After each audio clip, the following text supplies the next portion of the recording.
Hello? Hey, is this Jeanine? This is she. Hi, this is Matt, Jesse, and Victor from Arrows. How you Hi. doing? How are you guys? Doing great. Good. Amazing. Thanks so much for doing this. I really appreciate it. Yeah, thanks for having us. So, can you guys please introduce yourselves and tell me a fun fact about you? Yeah, Jesse, you start. Oh, hi. My name is Jesse. I'm the drummer. What a fun fact? Oh man. What? I'm the only original member of Arrows and Actions. Is that a fun fact? That's a really fun fact. That's really good. Fun. Yeah. Victor? My name is Victor. I sing. I guess to piggyback off of that, my fun fact is I am the second, member and the second oldest member in the one who's been here the second longest compared to Jesse. The puzzle piece of a band. Yeah. My name's Matt. I play the guitar and I make damn good banana bread. There you go. My name is Tony. I'm the bass player. I'm the newest member, but I am in more bands than the rest of the members, I guess. I don't know. But currently and just ever. Been doing this longer than all of us. Yeah. Yeah, I'm the grandpa. Years I've been alive, I think. Yeah, I'm the grandpa. Grandpa Tony. We have a question that was asked at our freshman orientation that we ask everyone. If you can be any utensil in the kitchen, what would you be and why? Oh man. Ooh. I'll go. This is Jesse. I would be. Wait, I was just gonna say the fork because it's the best one. I've never really had to say that before, but the fork is the best one. What a gangster answer! Just I want the best utensil. I mean, you can use. Yeah, why pick the rest when you can be the best? Is that how this thing goes? Yeah, that's it. That's it. Yeah. Just don't use me for soup. Yeah. Just don't use me for soup, Jesse. I guess I can't really outdo Jesse's answer. Oh, everyone else has to go. Yeah. Everyone still has to go. Yeah. That's why I went first. I am a pan because I make a lot of pancakes. That's the whole reason. Victor makes pancakes almost every day. That's true. That's a fun fact. I would be a corkscrew because a bottle of wine you can't open is a damn shame. Ah, Do that. nice. I would be. Does a coffee grinder count? Sure. Okay, cool. If we had a bigger fan base, someone would make a fan art of all of us as little kitchen utensils. I think that would be adorable. All the be fun. Oh, Or yeah. if you're out there, you want to do that. What are you currently listening to? I do not want to go first. Now you might want to throw in names. Yeah. Yeah. I can go. Yeah. This is Matt. I am currently listening to Mac Miller, the most recent record that came out. Listen to that one a lot. And my favorite band right now is White Reaper. And I listen to their record You Deserve Love all the time. It's the most recent one came out last year. Yeah. This is Jesse. Recently, I've been listening to Super Whatever, their new album. Super good. Bearings, Sleep on It, and Between You and Me, because just saw them recently and they were all really rad. Oh yeah. And then all the new all-time low songs on repeat every single day. Fork. Uh, Victor here. Recently, I've been listening to the new 4 Year Strong record. A little bit of Benny. And the Aces have been putting out some new music that I really like a lot. Just Benee, Benny. Oh, okay. But she's another TikTok star. Oh, Yeah. okay. But yeah. So 4 Year Strong, Benny, and the Aces. This is Tony. I haven't really been listening to anything lately. Okay. Pass. Podcasts count. What's up? Podcasts can count. No. Same. Just I don't. Okay. anything you like. Tony listens to Man or Astro Man a lot. I do. Yeah. Yeah, that's a good answer. Someone mentioned Mac Miller's album. We actually have a question that kind of relates to this. So our PR director Grace came up with it after hearing the Little Peep songs that were released and how they kind of sounded like bedroom demos. So the question is, what is your opinion of releasing an artist's unreleased music after they've passed away? Should it be released or should it not? Ooh. Damn. It's a tough one. There's a lot to that because some artists, I know like David Bowie, for instance, sort of like recorded an album to be released posthumously. But yeah, I don't. I'm sure it's like, I mean, not to get legal about it, but I bet it's in the contract somewhere. Oh, You I know, mean, that sure, someone just yeah. owns the music. If you can make a CGI Carrie Fisher, I'm sure record labels Yeah. can put stuff out. Legally, it's all like morals are not involved. Yeah. I don't know. How I do you think guys it's feel about okay. that? I feel, for example, like if we could just put ourselves like in those shoes, is that the right way to do it? If we recorded a bunch of music, then we all die. I would want the music to get released. You know? Personally. I would have some kind of clause because I have a ton of just demos and stuff in my computer that aren't finished. So I would say if it sounds done, you can release it. But if it's like a verse, no way. That's fair. Yeah, I wouldn't Yeah. want random unreleased or unfinished stuff. Yeah, I think it's how it's done. I think if it's done respectfully, it's good. I think, like respectfully in the sense that like having people that they worked closely with working on it, I think makes sense. You know, like there was those John Lennon demos that the surviving members went back and like tracked over, and they did a lot for them. They added in parts, they added in harmonies and stuff. But since it was still like the same engineer and the same band members, I mean, like I felt like it was respectful. Yeah, there was like a double length Notorious B.I.G. record that came out after he passed away. Like it's crazy, you know. Like, Yeah. Yeah, one of the I'm reasons sure. we bring this up is because we want to start a conversation about it, since we've seen it more prevalently right now. Like it's pretty prominent when these things happen. So we kind of want to talk about like maybe it should be in an artist will, or like actually read the contract and see what it says. So it kind of leads to my next question. If you could change one thing about the music industry as it is today, what would it be and why? Ooh. Ooh. I would think the fact that we're not at the top. I would put us at the top. She always takes the best answer. Yeah. Hey, she said if you could change anything. Oh, man. That's it. All right, you guys have fun thinking of your realistic answers.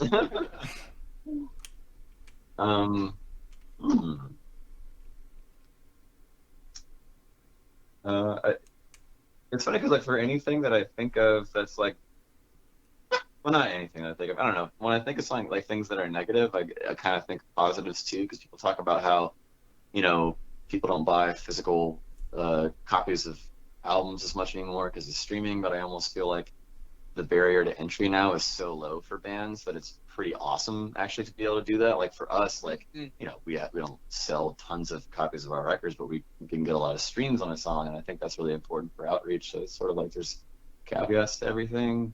Spotify. Yeah. But I'm trying to think, you know, something that I would really want to change. I'm just gonna go super small scale, and I don't think any band should have to play a battle of the bands to get on a festival.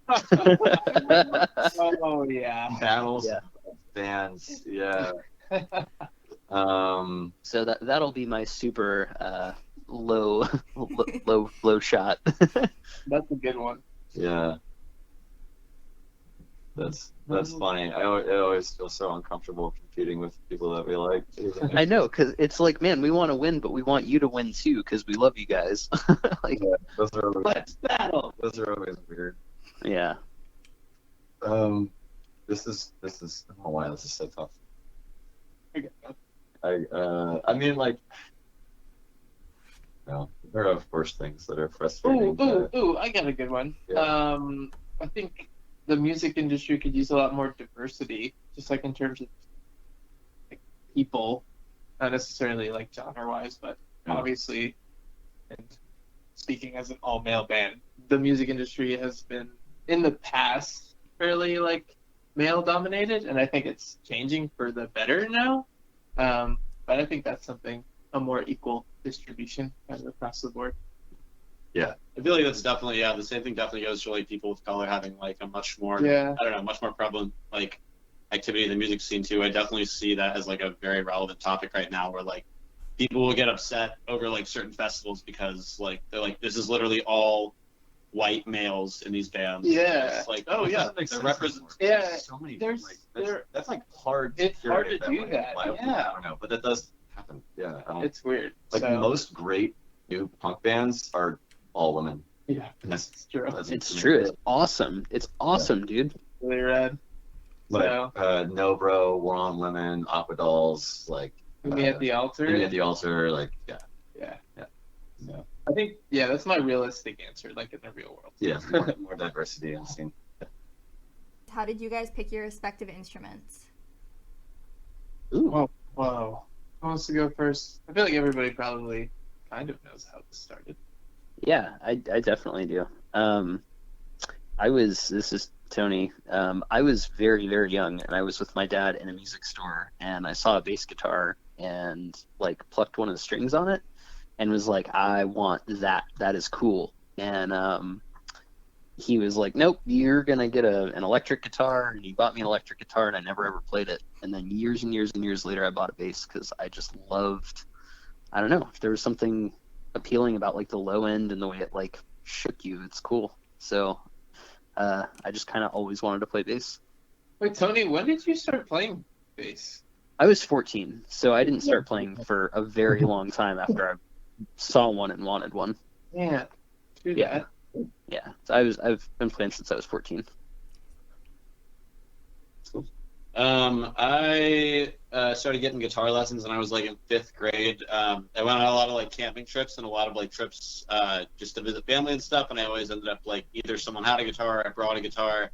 And then in terms of singing, like I don't know, I taught myself to sing when I was 15. I begged my mom for vocal lessons and she wouldn't give me any. So I was like, well, I'm just gonna figure it out. And I think just kind of doing that every day kind of made me just solidify that I wanted to do that and be a singer. So.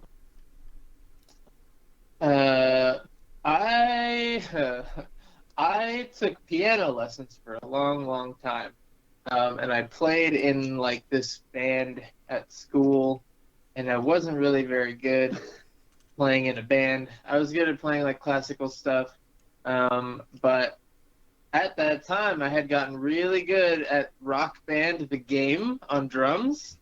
I could play it on expert, and I was like, now I think I could make the switch. Like, it feels right.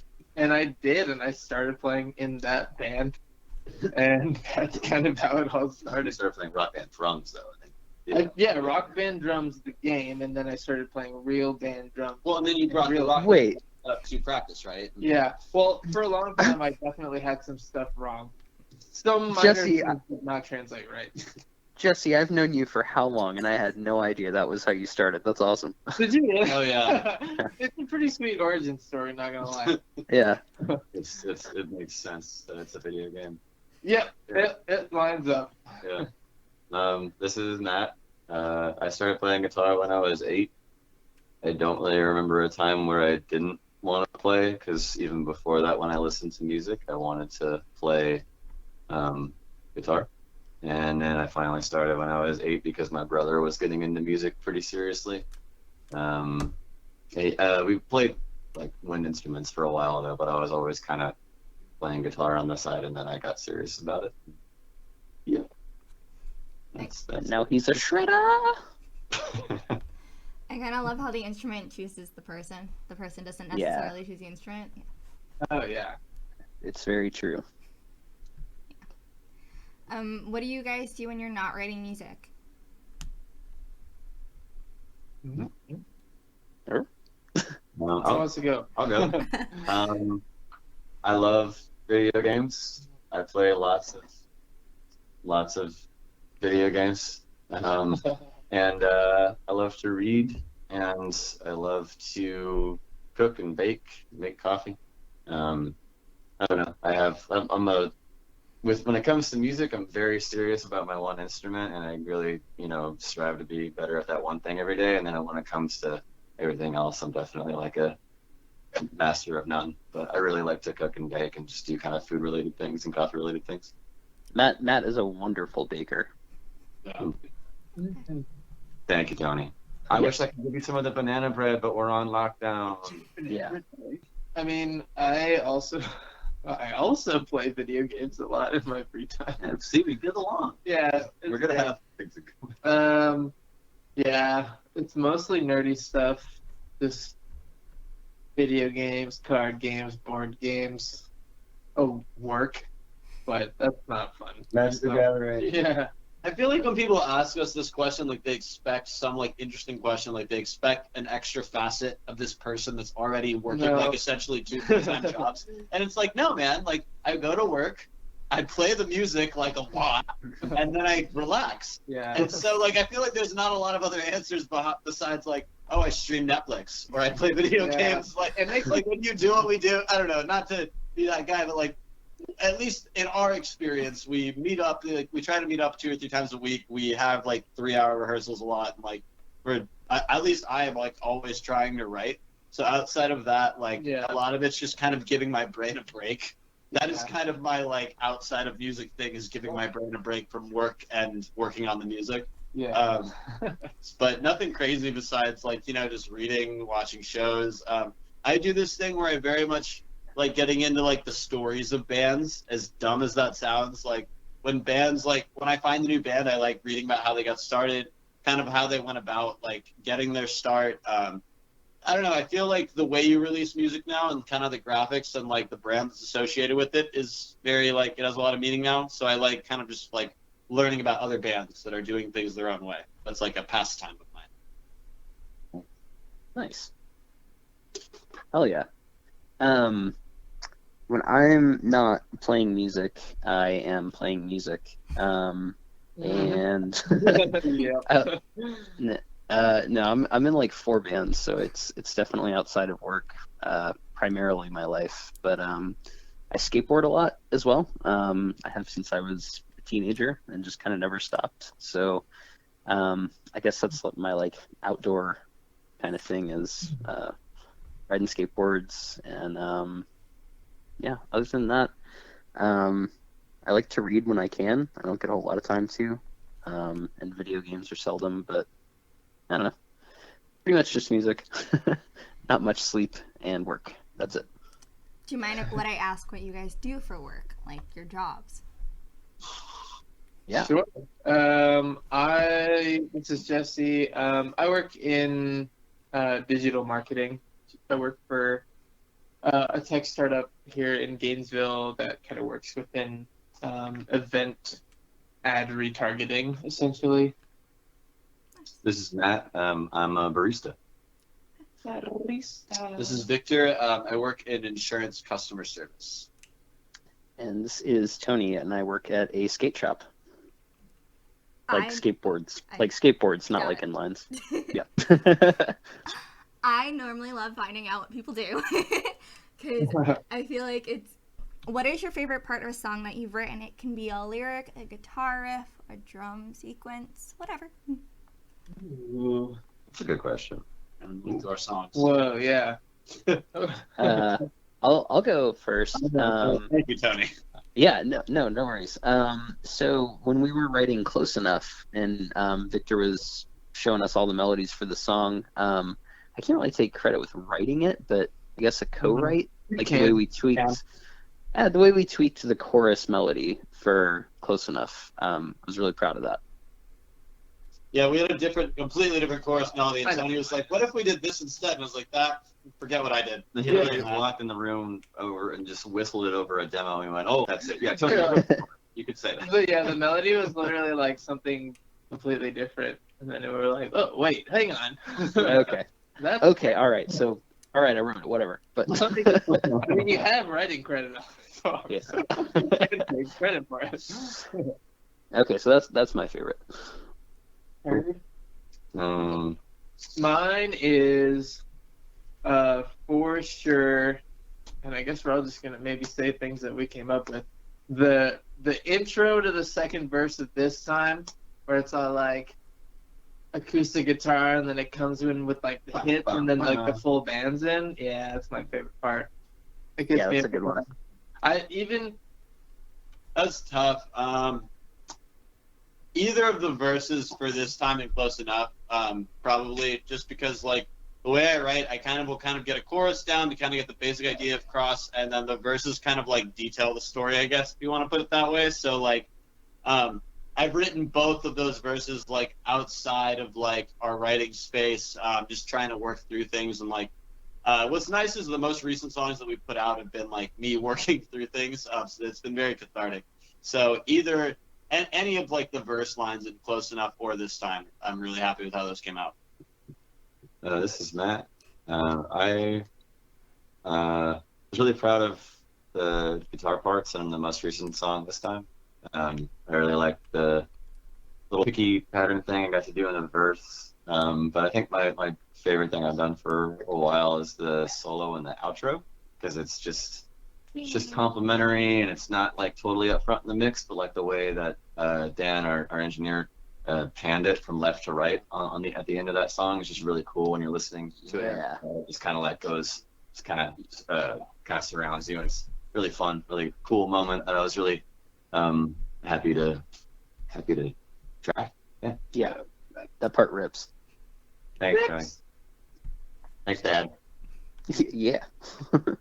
I would play songs from different bands I've interviewed or just from bands I liked, and then after a while people would know the words and they would be like, how do I know this song? And I'd be like, oh well, I've been playing it for 2 years, so I hope so. Yeah.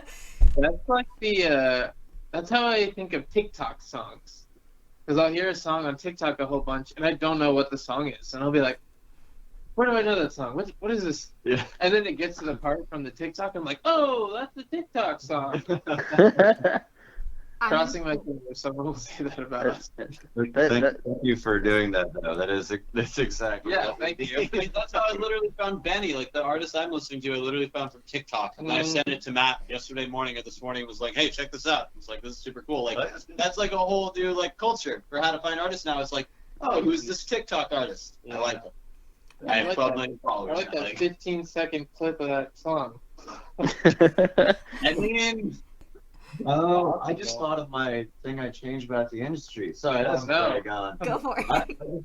It's the I think it's kind of cool to do the single model, but it also kind of sucks that attention spans are getting shorter and shorter, and that can be worse. But it kind of sucks to like every song that you put out on its own, at least for smaller artists, needs to be like 2 minutes 45, or maybe 3 minutes. So you can't put out like you can't put out some kind of like technically involved or like power ballady kind of thing and expect any kind of like big time, I don't know, radio response. Really. Yeah. I mean, We're holding our 10-minute power ballad for the album. Yeah. I'm excited to start demoing because we can get into some new territory. But I think that would be the thing is for people to be excited about full length records again. Yeah, because I mean, we've got like 3 of those ready to go for when they're cool again. I definitely. But no, I do totally agree with you on that, man. It's like I miss full length records. It's been like the death of that kind of thing.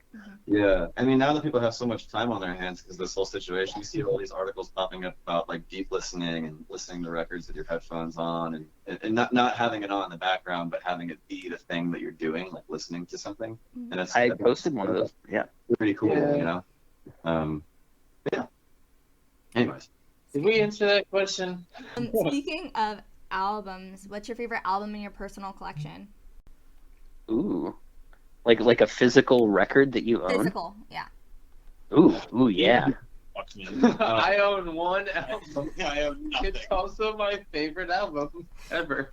Mine is A Fever You Can't Sweat Out by Panic at the Disco.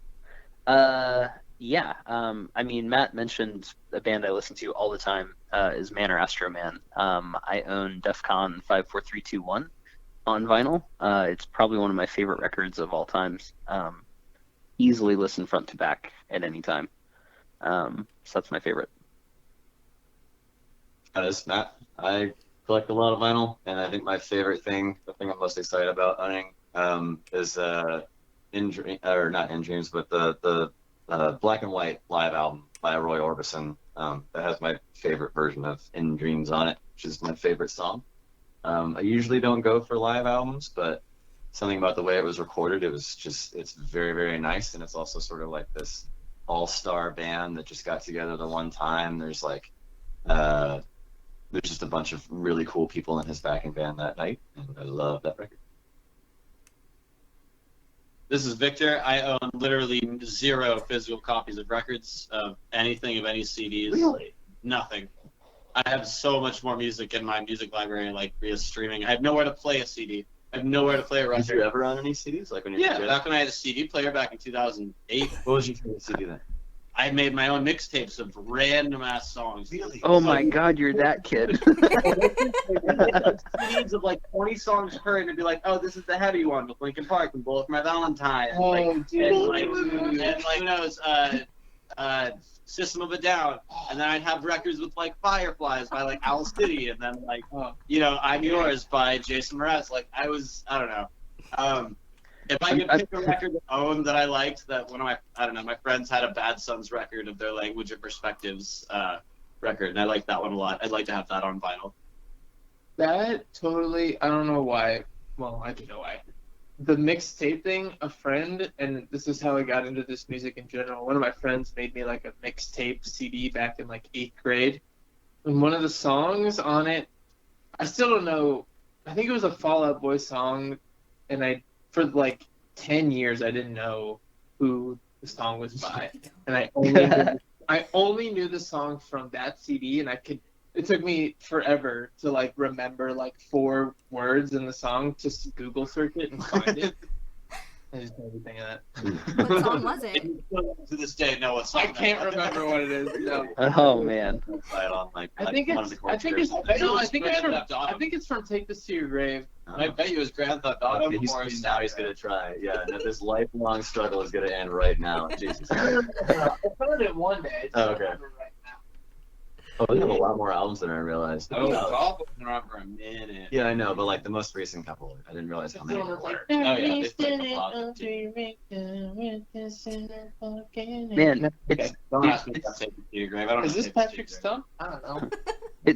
No. Victor, it's so crazy to me that you don't own a physical copy of I anything. don't I'm have like, a single physical record. I did. Dude, at some I'm like, point one day- at some I'm point looking around my room at like vinyl records and CDs and cassette tapes and like.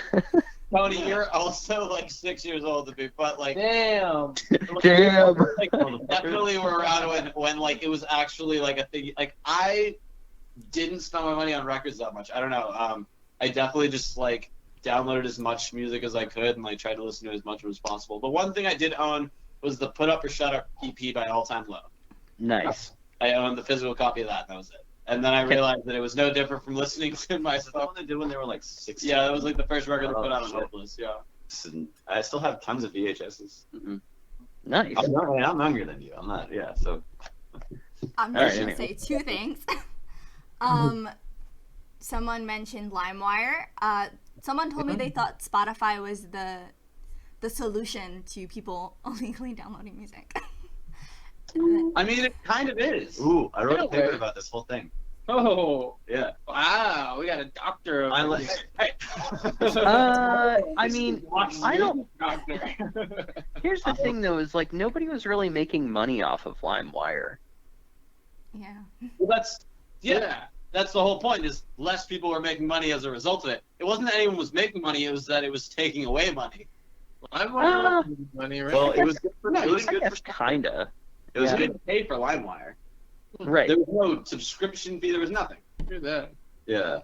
Pirate Bay used to do this whole thing where they would run. It was called Promo Bay, and they would put up smaller bands on the front page, and they would just hold a sign that says like "Steal Our Music." And then you can go and Nice. listen to it. You can get the record, and then it would link you out to like buy their merch, buy concert tickets, and it was just this like really great way to Like get that. people out there. And I think too that like I could be wrong now, but I know until not that long ago, Netflix was even using like torrenting numbers to see what licenses they wanted to buy in what countries for like what movies were like doing well there. Because like streaming That was valuable. streaming Because- came after torrenting, so torrenting Oh, yeah. was like like They were like, what if we just gave it to them, but in a legal way? Like, that's, it's the same shit, but like people figured out how to make money and make a corporation out of it. Which like I mean I love Spotify. So, like, I don't have to worry about the police breaking into my house for watching The Zookeeper, like downloading some bullshit movie. Did you No, I'm just I'm no. Zookeeper was definitely not around while LimeWire was out. None of Right. that shit. What is that? But like, isn't that like it's like a Kevin James movie. Yeah. But my point is Why we was that don't your have- example? I don't know, man. I don't know. I don't know. Because it's a trivial movie that you shouldn't have to worry about getting arrested by the police for downloading. Don't worry about getting criticized by just people in general. Well, while Victor's watching Pulp Art Mall Cop, I Sorry. I think it's funny because I remember seeing bands back in the day, and they I think it was I hate that I'm just gonna keep referencing them. It was All Time Low. They were just like, hey, just like go pirate our music, like we don't really care. Like I totally get that at this point because like we get money from Spotify and it's nice, but like it's not that much money per listen. So I could see why people you just wanted people to listen to your music. So like back in the day when like that was essentially the equivalent to streaming, I don't know, we definitely would have done the same thing. We'd be like, you can't buy it, just go download it for free. Yeah. Yeah, dude, before streaming platforms, like all my bands, we gave our music out like for free all the time. I mean, even physical copies, we'd be like, we would rather you have this and listen to it than not. Yeah. Yeah, I mean, like my high school band, like Spotify wasn't a thing when we were playing. I'm sure it wasn't Yeah. for the US bands, and like we used to just like we would burn so many. We'd just go to Staples and get a stack of CDs and just burn Yes. a demo onto it and hand it out. Like Yep. Yes. put on a Sharpie. Go to Circuit City. Ooh. Rip. Oh my god. Can you describe your sound for me in 3 words? Woo! No. That's Well, like I'm not saying we won't. I'm just saying I can't. No, we will. We'll get. Can be like play the Jeopardy music. Alternative pop. Or alternative power pop. Power pop. That's the thing. Alternative power pop. Yeah. Alternative power Ooh, pop. ooh. I'm gonna go boy band rock. Love this. Okay. Mine. Third word. This is just a fun question for me because, like, how I would describe you might not be how you describe yourselves. So it's great to hear. I would love to hear how you describe it. Yes, please. we would. That's probably much more important for us to know. Than what we call ourselves. I don't know. I think I can describe it in 2 words: poppier punk. That's funny. Mm-hmm. Yeah. You guys sound different than a lot of the bands I listen to. It was refreshing on my end. It wasn't like stereotypical pop punk, but it wasn't like super alt pop. I don't know. I feel like genres shouldn't exist, but here we are. Thank you. That's awesome. That's a very good compliment. Yeah. Being told that we're at least sort of like deviating from the norm is that's great. That's exactly. I find it interesting when bands release acoustic versions of their songs because it's kind of like some bands are like, we actually wrote this song as an acoustic song and then we added all these different parts later, and it's kind of like a different side to the song that I might have not thought of before. Funny you should say that. I mean, that's kind of, I feel like how a lot of our songs come to life. I mean, you guys remember when we did those acoustic sessions, right? Yeah. Yeah. Yeah. It was like the songs translated like in a super cool way. Oh yeah. But, you know, I know Vic says he comes up with a lot of these on acoustic guitar. Yeah, definitely when we did like, especially like the first time we broke stuff down for the So Far show, it kind of just made sense because that's how they start, anyways. And it's funny because tonight we're gonna record a quick little acoustic version of this time just to have up next week. Nice. What musicians inspire you to be a better musician? Ooh, That's awesome. great question. Mine would be Brendan Urie. Is kind of one of the musicians I've looked up to for a long time. Obviously, their first record being my favorite record of all time.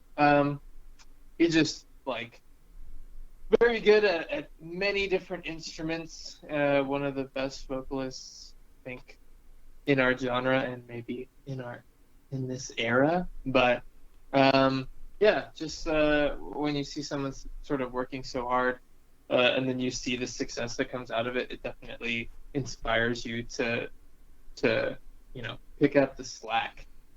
Anytime even I'm watching like Netflix, I'm like, I could also be drumming, Yeah. but I want to finish this show. So just kind of like puts a fire under you to work harder. This is Matt. I have a lot of sort of like bigger musicians that I really look up to and love learning how to play their parts and watching interviews and all that kind of stuff. But typically on like a day-to-day, the musicians that sort of inspire me to push myself and be better and learn stuff are a lot of friends that I know. And I think mainly Nick Wheeler from a band called The Forum. He's just got a fantastic ear for tone and for his parts, and definitely love his playing and striving for that. Tony, definitely, I think, Aww. super creative and innovative guitar player. And Thanks, man. I push for that. And yeah, I mean, well, like Tony's been in a bunch of bands, and I listened to some of those bands before we ever played together, so I'll definitely include that. Thanks, dude. Of course. Yeah. So I think those two. And a friend of mine named Nick Scout. He was on the road Blue Man group for a while, not being one of the Blue Men, but being in the crew and just doing all these crazy traveling and stuff like that. And that makes me want to tour and so just friends and say Friends. Yeah, Nick rules. Yeah. This is Victor here. I'd say one of the artists that's really been inspiring me a lot lately is Austin Knight from Water Parks, and not just in like a practice or like a musical ability sense, but like the artists that really inspire me the most are the ones that challenge themselves on multiple fronts and constantly try different fresh things. Like I know that it very much kind of follows trends to move into what I call like synth music now, but I think it's also really important to like stay well versed on like new things and new trends, because I don't know, like one of the things I always appreciated about Water Parks and them was that they transitioned very easily into like being like pop stars and not just like being on Hopeless Records and being a pop punk band. And I think beyond that, just kind of like taking control of your art and how you want your art to come across. Like he would like direct their music videos and he would design all their artwork, which I think is really cool and isn't necessarily for everyone, but I think it is important to challenge yourself and kind of like practice new things like elements of design or like videography or whatever interests you.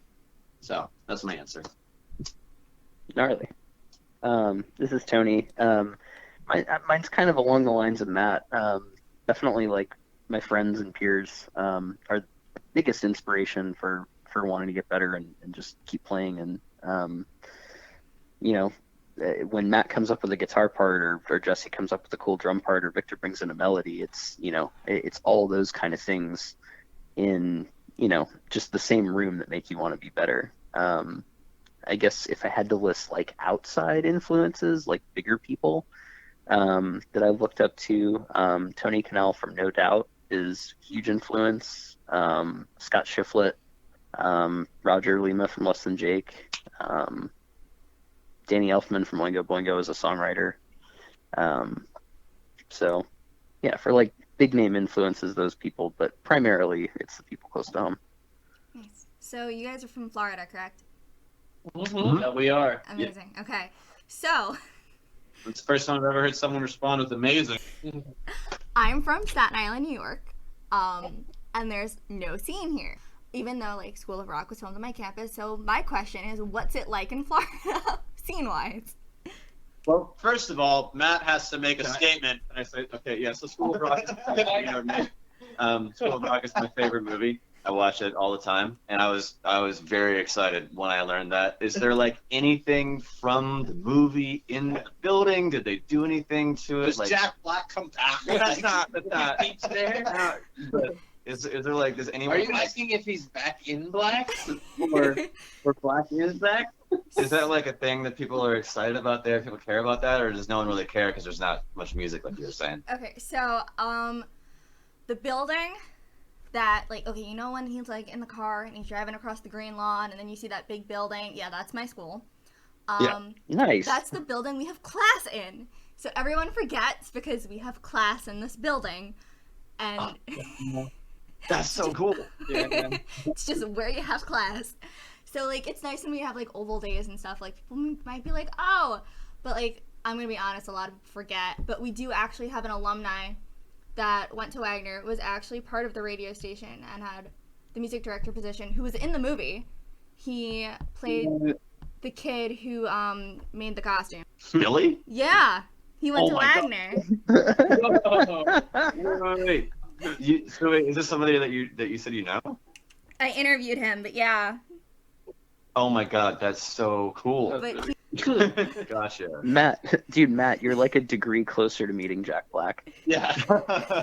Like Just gathering information every day. One day I'll figure out where he is. I'd be excited to meet the guy that played Billy. Billy is like the best character in that movie. Anyway, equaling. it's so funny. So back to your question. Yeah. Well, I had to. Sorry. That we totally. It's about the the scene here. Florida The music. scene in.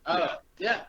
The scene in Gainesville specifically, I will say, is very interesting. I've been in Gainesville like throughout high school, and Tony's been here longer than I have, so he can kind of speak on this more too. But like, I don't know. Right now, it seems like a lot of indie music is kind of like in. The scene in Gainesville is like, I don't know, Tony. What would you say about the scene in Gainesville? I don't want to make any wrong remarks.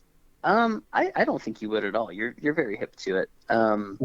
Yeah, I mean the scene in Gainesville, it's so college driven at times, but at the same time it's got this like deep seated like punk kind of origins to it.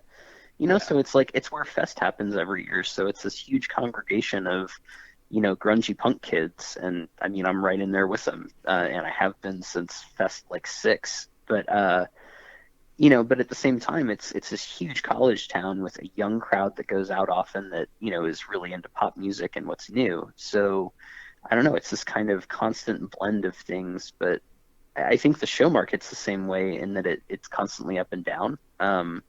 So for a live market and how the scene is, I think it always just goes in waves. You know, it's like people get really into going out and seeing shows, and then they kind of drop off, and then they get super interested, and then they kind of drop off. So I don't know. I think it's cyclical, if I had to describe it in one word. That's probably the best way. Yeah, that's like the best explanation I've heard for it for sure. Like, because Gainesville always has like that punk blood to it. Like, it always will have like that edgy side to it under like all the college students going out to see whatever is like hip. So very well put, Tony. Thanks. I mean, I guess going from like city to city in Florida, though, it's kind of the same, you know, because it's like Gainesville is always kind of thriving with new bands and young bands and stuff. But then you go to like coastal towns like St. Augustine and the market's not there, or like Daytona, you know, and like that small band market's not there like it is in Gainesville. Well, I think that a lot of what feeds Gainesville is the school. Like, I don't Totally. know. Not that you necessarily have to like have gone to like UF or anything, but even Santa Fe or anything like that. Like, people come up here for that, and I think just like that new blood kind of gives Gainesville something that, for instance, like Venice might not have. Or, like, True.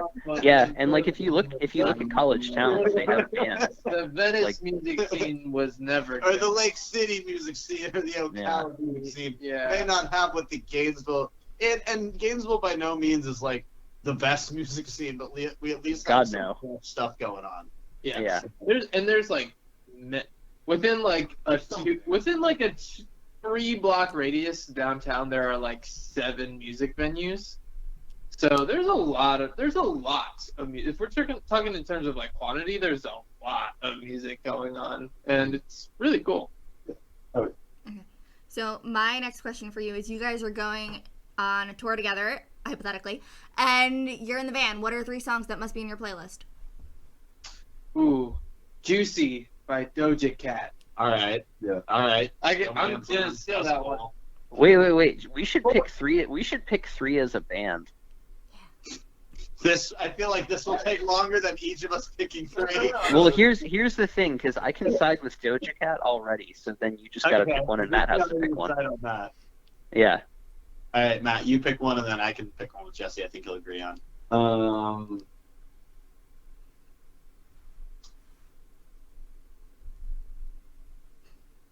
Tony, what was the Shania Twain song you kept playing? When did I play a Shania Twain song? No. It was who's? Oh, never mind. It was this is the Cookie song. Oh, Chanel West Coast. Chanel West Coast. Shania Twain. Yeah, I love that. Okay, it's okay. Don't Sorry. tell Shania Twain. Yeah, I won't. Yeah, Chanel West Coast, bro. Okay. That song was very funny. That song's hilarious. You don't have to pick that because I'm not picking a song, but I appreciate it. Yeah. Well, we could say "Juicy" by Doja Cat and like I don't know. You guys go. You guys. I don't know if I can pick. You pick one, and I'll pick one. Yeah. But I don't know. Oh man, I mean, I don't know. yeah. We always play the dun dun dun dun dun dun dun. Oh, So Long Soldier. Soldier. So Long Soldier by All Time Low. That's a jam. All right, and then my pick is "See Through" by the band Camino. Nice. Yeah. Easy done. Yeah. I think all of those songs have been played on every road trip we've had. Oh, together. Talk Shit, Get Shot has also been played. Ooh, Oh yeah, It's Ice Cube's band. Iced Tea.